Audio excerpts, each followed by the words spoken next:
The middle of my poem is my purpose. So my purpose, just to share, is to inspire and empower other people to find their purpose. So I can do that anywhere. I can do that in a business. I can do that literally anywhere. And a big part of that purpose is for women specifically. So I only choose businesses and companies to work for that want to empower women. I'm sure that all of us in this room can identify with that. And you know, not feeling good enough and having times where you don't believe in yourself, and how you overcome that. So Knox, I want to know, when were you last in that position, and what did you do to sort of lift yourself out of that, and what advice can you give everyone here today? Yeah. So I firstly think that thing can happen more often than not, and I think that's something we don't really want to. It's not something we want to share with people. But I think that moment of vulnerability is really a great time to kind of check in with yourself. So I find that if I'm really doubtful about what it is that I'm doing, I remember when the job came, I was like, oh my gosh, what a job, Knox. Are you ready for it? But then also looking at what was your plan? What was your 5-year plan? What is your 3-year plan? And look at this moment, and if it coincides with what it is that you want to do, you're well on your way. And I think a lot of the time we make plans for the 5-year, the 3-year, but not the moments that are in between. And often the times when we feel uncomfortable, the times when we feel stressed or anxious, is that moment of growth. And I think sitting in that is super important. So by pulling myself out, just to remind myself what I'm working towards, and realize that there is also joy in being uncomfortable and being awkward about it. And then the next day, weirdly, there's strength in realizing that. So that's what works for me. I don't know how you ladies feel. Yeah, I think you make such a good point about sitting in that uncomfortability. I faced so many challenges in the last year, and I felt crippled by anxiety at times. I think women talking openly about mental health is super important. Because when you start sharing how you're feeling, that person you're sharing with has more often than not, as you say, experienced the same feeling, and challenge, even though it doesn't seem so at the time. You need to try and look at it as a positive, because you will get through it, and you will come out the other end stronger and better, and having learned something. Yeah.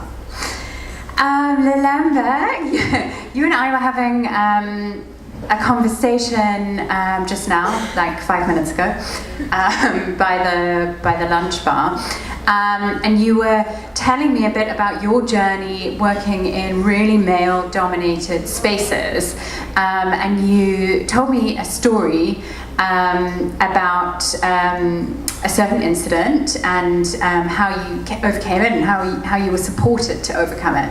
So I'd love to just hear a bit more about that, and if you wouldn't mind sharing it with the audience. Sure. So I was always attracted to male-dominated industries for some reason. I was actually a tomboy. As girly girl as I look, I was a tomboy growing up. I just felt that boys had a lot more fun. And it took a long conversation where I broke down with my dad for him to really just say that girls can be anything and everything they want to be, and so don't ever feel it's a disadvantage. And so that gave me comfort, because I think underneath there was always the girly girl that wants to dress up, but I thought that the world expected a little bit of a boyish boy. So I was attracted to male-dominated industries, and from being in the revenue authority to being in the oil industry to getting into finance and tech, and then the combination of finance and tech, fintech, it was always I was surrounded by men. So one of the companies I'm a shareholder in is Zona. It's a financial technology platform that enables community entrepreneurs to provide financial services. So we're in Zambia, Malawi, Mozambique, and we've got a back-end office here in Cape Town. And so at some point I was the managing director for Zambia and Malawi, and we were in this big meeting with one of the big 4 banks in South Africa that was trying to get into Zambia, or was in Zambia at that point. And we're in this meeting, and the CEO was asking me questions from all angles of the business, about our numbers, about our technology, about our operations, how many locations are you in. So I'm having a discussion, like this is CEO to CEO, so I'm expecting, like, great, he really wants to find this out. Little did I know, he was trying to actually catch me out on something that I might not know. And when the meeting was called for, his PA actually phoned me and said, oh, the CEO wants to meet you. So I'm like, oh, CEO to CEO. So I just rocked up on my own. And he came with like four other guys into this meeting. I'm like, cool. Like, whatever. There was a tech guy, there was an operations guy. I could still answer all the questions. And in the meeting, the middle of the conversation, he actually looked a little like confused. And he said, like, so I know your partners in South Africa. It's like men, and are you telling me they're the one that's in charge of Zambia and Malawi? I said, yes. He said, how do they listen to you? You're a small girl. Blatant, outright, small girl. I was completely shocked, and I kept my composure. I actually couldn't believe that could be said outright. And so I said, they do, because I know my business. And if we partner with you, you'll be listening to me too.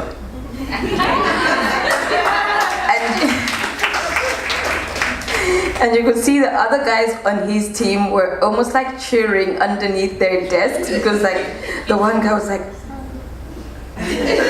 raised his face. But when I went back, which is critically important, when I went back to share this story with my partners, they were appalled, completely appalled.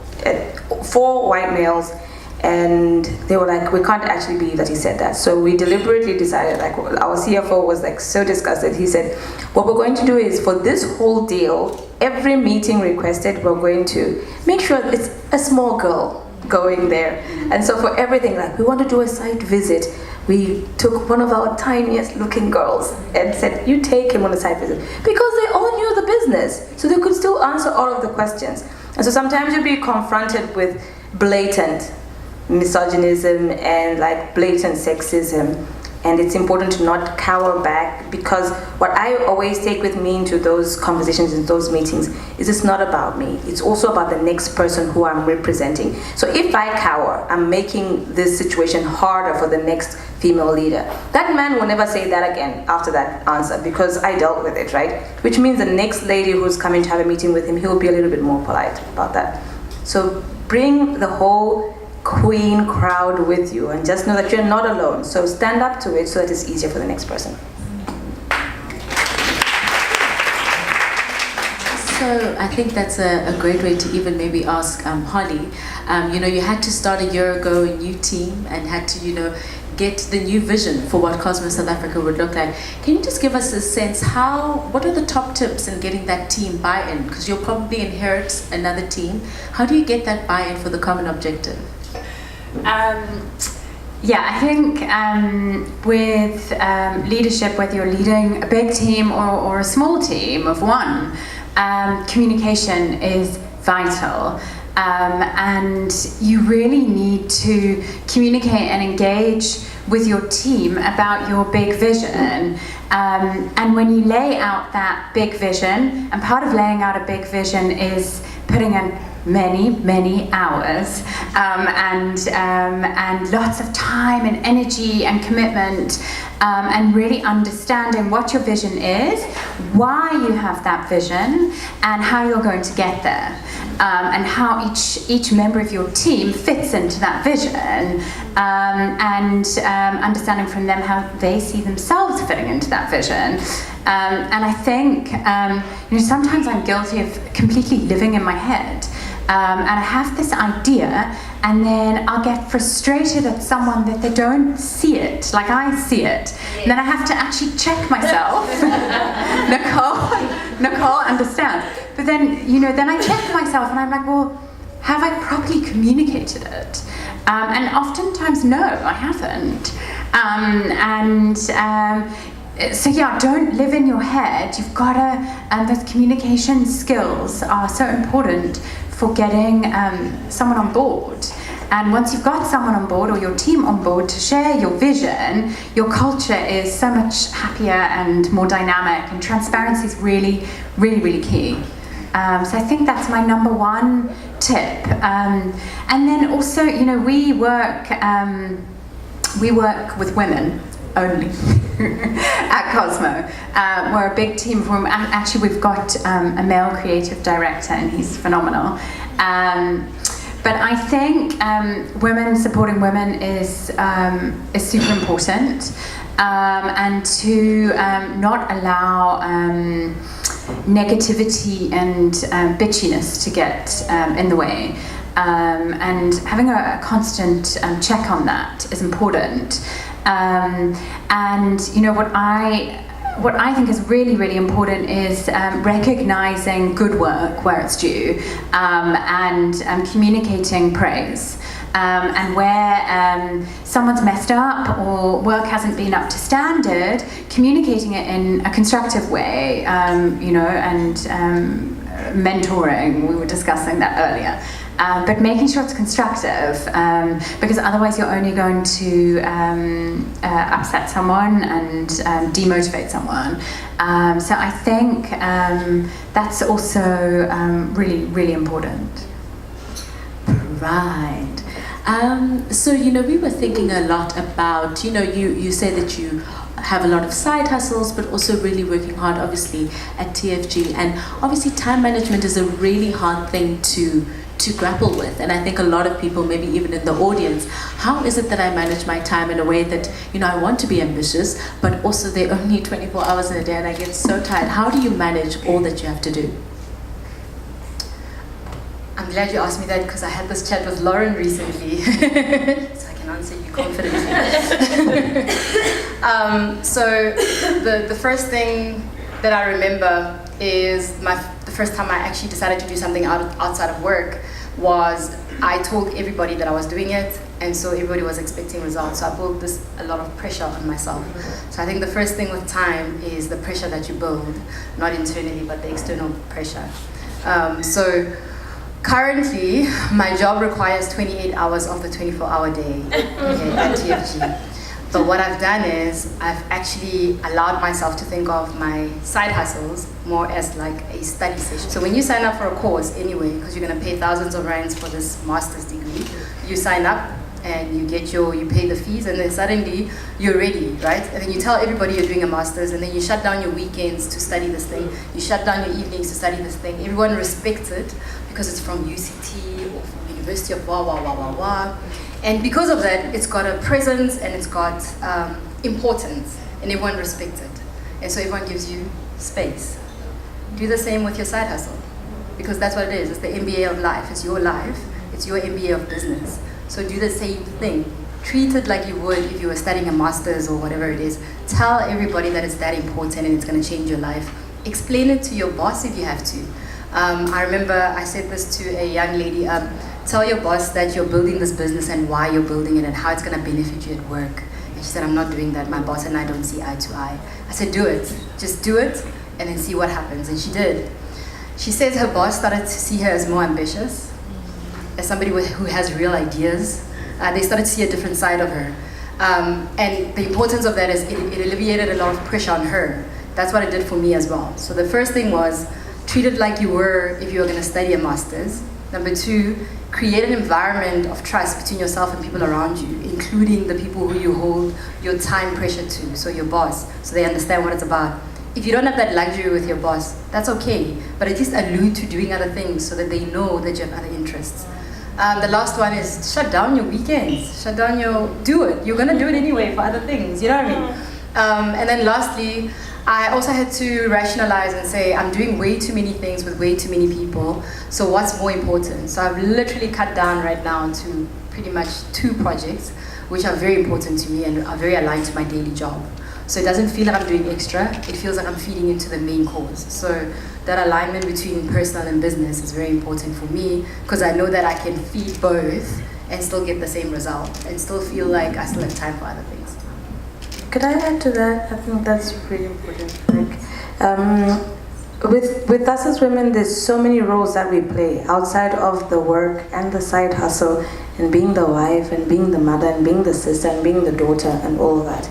And I think that it's important that we become comfortable with being selfish, right? Like at the end of the day, if you are not happy because you're extremely stretched, you're not going to be a good anything. You're going to be snapping at your husband because, oh, he's expecting me to do too much. I must always support him, he doesn't support me. But it's because you're not supporting you. you only be valued to the extent that you value yourself. And like Pride has said, the minute you tell your friends that I need to focus on this, everybody supports you because they now understand that this is important to you. And it runs with everything. Like being a little selfish, really, we should give ourselves that much, because the minute you become a little bit selfish with your time and where you're investing your time, where you're investing your money, people start to appreciate that and they come around to actually support you for a change instead of you being the master of supporting everybody else. Yeah. And stop calling your project small. Because when you call it small, everyone says it's just a side project. So in order to attain that support, it's a big project. It's your life project. So do that and see everyone come to the party. Thank you, Nicole. Do you want to take the mic? And Yes. anyone with a question for any of us, put your hand up and just let us know who the question's directed at. Who's up? Not you, Jamie. Hi everyone, my question is directed at Lilimba, sorry. So you spoke earlier during your talk, you spoke about females being direct about the money that they want, for example. So I recall a time when I was going through the recruitment process and I was asked what I want, and I said a number. And I got something around that number. And then I realized later that my number was too low. So I was happy. But I guess my question is around how do you then make sure that you're not leaving money on the table? Because that's basically what had happened in my case. That is very important. Just a little bit of research, like, preparation is your best friend. So do a little bit of research around what's the market rate that's going around. And sometimes the market rate feels uncomfortable to you. Like if I was thinking 20K in my mind and I'm told market rate is 35, if I walk in there and I'm just saying 35 without confidence, I will look inauthentic and it shows. And so you need to adjust according to the market rate and see what's the number that I feel comfortable at. And I'm telling you, this is like pretty instinctual. There's no mathematics that goes into this. If I'm thinking 20 and the market is 35, I need to really sit with myself and I say 28. Yeah, I still feel confident that I can deliver a 28K job. 30, yes, I still feel confident that I can still deliver a 30K job. 32, woo, I'm feeling a little bit like I've got a learning curve to do. It's okay to say 30 if the market rate is 35 because you're still within range, right? And you're still not outpricing yourself and you're still not undervaluing according to what they want. Every interview, I've got to tell you this, every interview I ever went to, I said a number, I was given that number. I still had that question, like, oh gosh, maybe I should have gone like 2K more. They probably would have still given it to me. But at the end of the day, I was confident that with this number, I will deliver and I can grow and I can still leave space for my growth curve without feeling like I'm a fraud, right? So research, prepare, see also if there's any information out there about the organizations that you're going with and what rates people are getting in that organization, but also what is the market paying for that. Because again, some organizations, maybe they're great and you love the energy and you love the passion and you want to work for that organization, but they might not be able to afford market rate. That should not mean you can't still say, okay, I'm going to join this organization and I'm going to go in with my 20 even if market rate is 35. Because if they take you on, you know what might happen? You might have a faster, steeper career growth curve because it's smaller, it's more agile, they will involve you in a lot more things and you will learn so much more than you would have in a big organization where you just have one role forever. Yeah. Also, just one thing, if you're interviewing for a large corporate, then often they have internally defined salary brackets anyway. And if you're going through a recruiter, you can ask the recruiter, because they're external to the company, what is that price bracket? And then when you're asking for your salary, ask for the top. So you know before you go into the interview with someone who's actually making the hiring decision what you can ask for.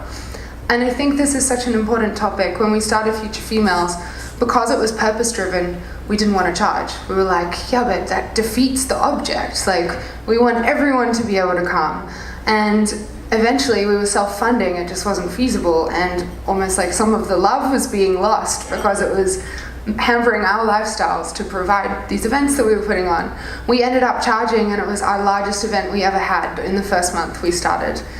So I think if a lot of you are purpose-driven and maybe grappling with that internally, even though you're driving a mission, there's still a lot of value, perhaps more value in it, and you need to own that. And then a third note on that is also freelancers. If you're a social media freelancer and you feel like you are too cheap, come and talk to me afterwards, because I work with a lot and everyone is so cheap. If you're selling your time, then that's your most limited resource, so you need to price yourself accordingly.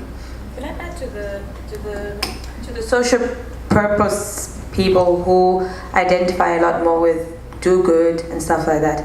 Please think of 100 reasons why money will make your cause go further. Money is just an instrument. It's neither good nor bad. Like, being involved in social good doesn't mean you should shun money. Think of 100 reasons why it will make your cause go further and go deeper. That's why NGOs ask for money at the end of the day, because you can do a lot more with money, right? Yeah. Yeah, okay, my question is directed to Knox. When you were talking about LinkedIn, you made reference to linking your profile to a company that you were affiliated with. Yes. So when it comes to rebranding, how do you go about with that? Because I was affiliated with and worked for a political party, and I'm trying to run away from that. But now that leaves a gap in my resume, and it leaves a gap in my LinkedIn. So how do I go about with that? That's a very, very good point. And I think also it's in line with a kind of your objectives, right? So if linking to that political party is going to do more harm than good for what your goals are, then I completely understand that. And of course, that's going to make a talking point in your interview about there's this huge gap, and you can explain that on that one-on-one. I think it goes back to that descriptive language. How is it that you can make sure that people are aware that you have been busy without actually naming the organization in that situation that you were affiliated with? So I think obviously you don't want to have gaps in your CV because it looks like you've been chilling, but there's definitely wording around it that can help soften the landing, but also create a conversation point for when you get that interview. You know what I'm saying?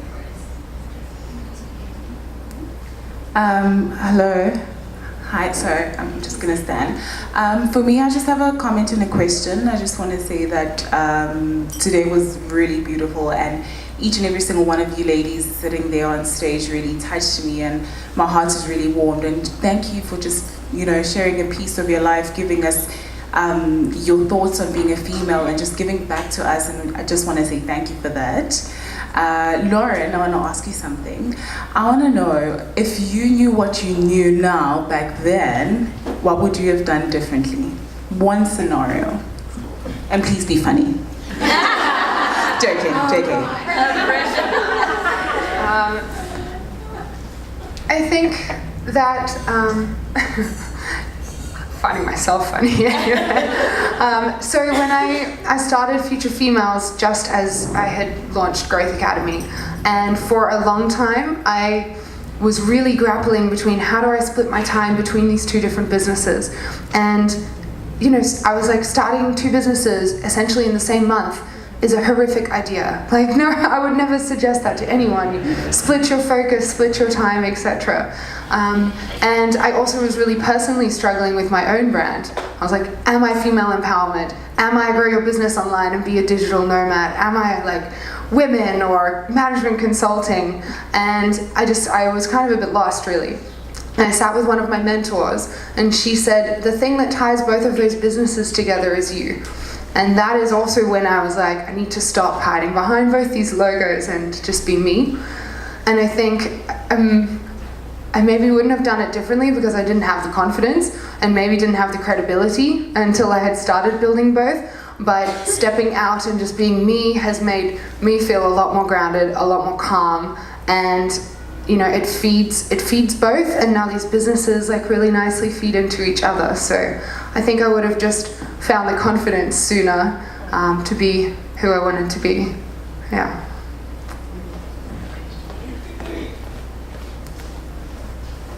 Hi everybody. So my question is for Lelimba. I've been running my business for about a year now, and we are self-funded, completely self-funded. We do some forms of advertising on our platforms, but it's really, really minimal. And so my question just goes around investors, and currently there's a huge scandal or saga with Brandon Truex, which is the CEO of DCM, and Estee Lauder companies, where they've actually now ousted him as CEO out of his own company. And as a person of color, we don't want to take loans, because when we left school and we got a job, our parents were like, just go make a little loan there for me quickly. And so we don't want loans, you know, and we need those investors to grow our businesses and to remain being that platform that we are, but on a higher level.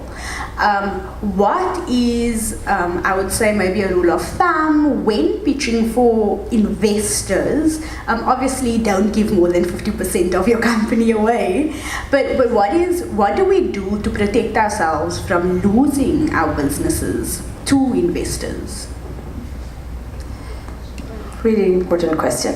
Find the investors that really are aligned to your value system. Like, if there are even investors who care that the owner remains a main part of the business. That's important, because that's me. Like, if I'm investing in you and you're telling me, oh, in 5 years I want to sell, I'm not investing, because I would love the owner of the business to think about this business as a long-term thing, that they are passionate about growing and that they really believe in what they're doing. Otherwise, if you don't believe in what you're doing, then I'm going to be stuck. You're going to sell out and you're going to run away, right? And so find the investors that match with your value system and with your value set. And if you believe in your products, there will be other people who believe in that, and people who then will want to invest that way. The issue with investors who just come in, like, for example, completely just wanting to give you a loan, what they want is a return, that's all. However you get it, they want their return. Whether you've performed well or not, they just want their return.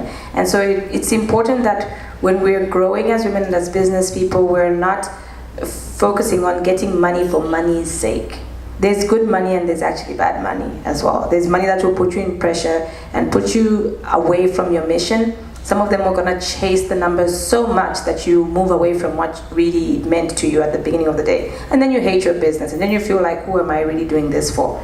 So there are enough impact investors who are patient, who have what's called patient capital, which is looking at 5 to 7 year terms, and just want to work with you to make sure that they walk along the journey with you.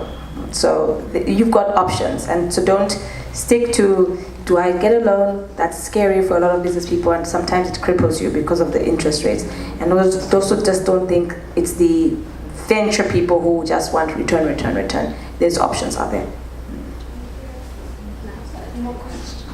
I wanted to add to your question. Sorry, in some pitches, I think because you're so quick with the elevator pitch and you just want to get to the numbers, that's all you're giving. What she said about aligning to values is important, and reminding people why you are doing what you're doing as well, because then you might actually pull on a different heartstring as well. Venture capitalists are not just sharks, they literally are looking for a long-term investment in something that's powerful for them as well. So bring in the full story as well, but good numbers always go a long way.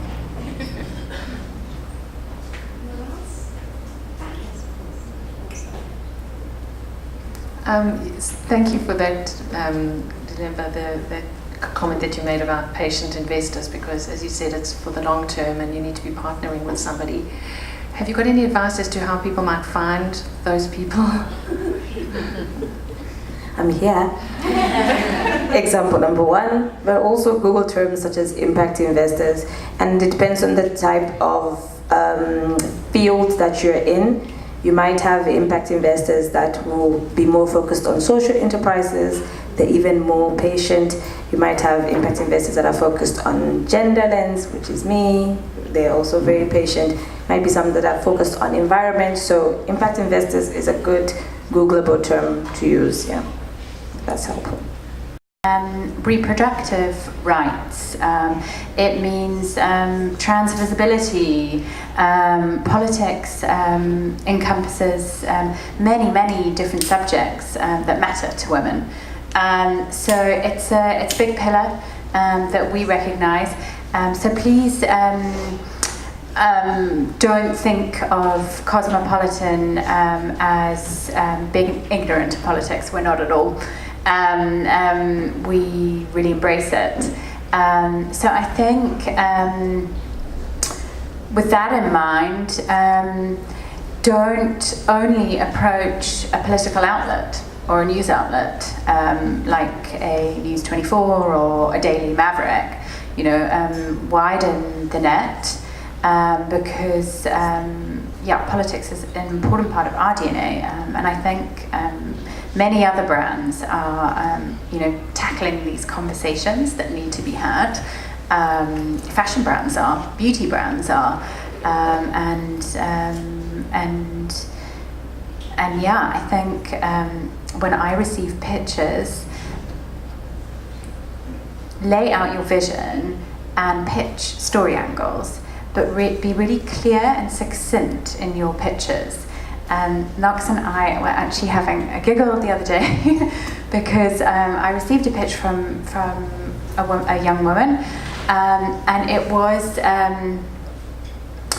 such a shame because I gave her the hook for the story angle I wanted, and she completely missed it, and she came back and it was just all over the place. It was the scrambled mash-up of words that didn't make any sense, and there was no real angle or structure to her pitch, full of spelling errors, grammatical errors. It was like she'd vomited onto the page.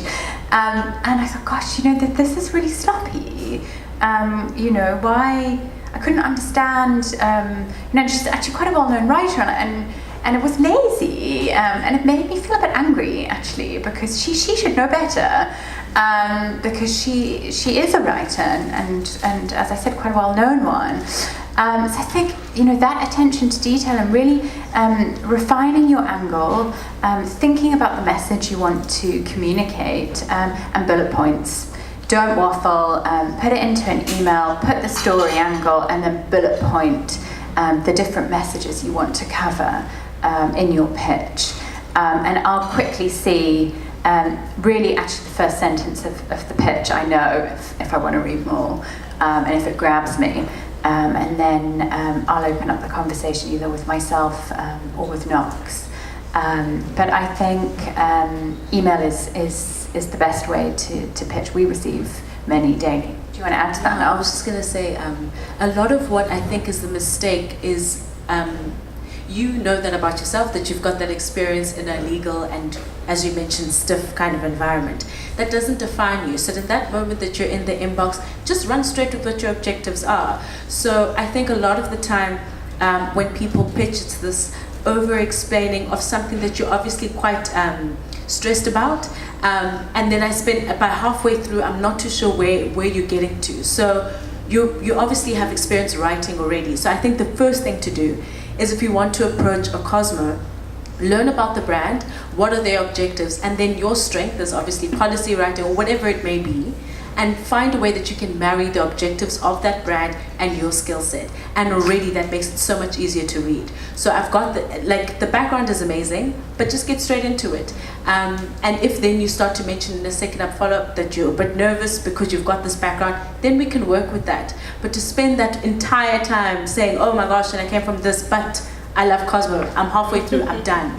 You know what I mean? So you've got that first paragraph to make sure, research the thing and find how you can marry your skill set with the brand, because more likely than not, they're willing to invite an experiment, but they're just waiting for someone to champion it, and that could be you. And I think, just to quickly add to that, I think the information is out there actually, if you do your research. So for example, we're talking about Cosmopolitan and politics. Cosmo US and Cosmo UK have really embraced politics and started political verticals on their websites, and seeing how they're very cleverly, and we do as well, break down politics so it's not scary, and it needs to be digestible and bite-sized and accessible, and intersecting politics with pop culture. That's our niche. And just doing your research around that, so reading the content out there on Cosmo US and Cosmo UK, and on our website, cosmopolitan.coza. My question is also for Holly and Knox. It's also a bit more editorial than entrepreneurial. We made mention of being a freelancer, and I've got a little bit of freelance experience, so I can really see the perks of it. But what tips would you have for someone who wants to establish themselves as someone who's fluid enough to work with multiple brands or multiple outlets, but still kind of establish themselves as a unique content creator, or kind of establish your own brand at the same time? I guess that's difficult. I guess it goes down, not difficult actually, it gets down to kind of what your objectives are. And I found that a lot of my freelancers, I have to ask the question, who else are you writing for? You know, so obviously you want to explore range, but also you need to build a relationship, a very good relationship with the people that you're servicing, so that they know that I'm going to get the best of you, and will offer you more jobs because of that. So I think the first thing is relationship building with the people that you want, and once you've felt that you've got the range that you want from that kind of publication, then move on to the next one. And by building those relationships in each of those media houses, you then have a portfolio, and also then kind of make a name for yourself, so that on your own you're known that this is and also getting that niche down. So if you're interested in sex and relationships, and that's something you're exceptionally good at, that offer that to people, but in different angles, so that even if I know that you write for Elle or Cosmo, that you can, even in that niche, you're able to show range. And so you can write for a 35 and above, you can write for a 20-something, and that will make you indispensable to anyone. So build relationships, keep writing, keep learning what that audience needs. And then once you felt that, okay, you've explored that, move on to the next media house, and already your portfolio will service you much more than you would have expected. Thank you. We cannot say a big enough thank you to Pride, Knox, Lauren, Lalemba and Holly. Have we got some Instagram live video questions? We've had one. Okay, we've had one. From Emily Bintu, who wants to know when to get started as an entrepreneur. When should you start? Yesterday. The answer is yesterday, and today is a good day as well. Like, it's never too early, it's never too late. My 12-year-old is a YouTuber. He's been YouTubing since he was 9, and he makes money from YouTubing. My 16-year-old is a social do-gooder, and he raises funds for hospital equipment. He's been doing that since he was 12, starting with Interact, Rotaract, all that jazz. So never too early, never too late. Okay, so now that wraps up the day. Thank you. I think a big round of applause for our speakers.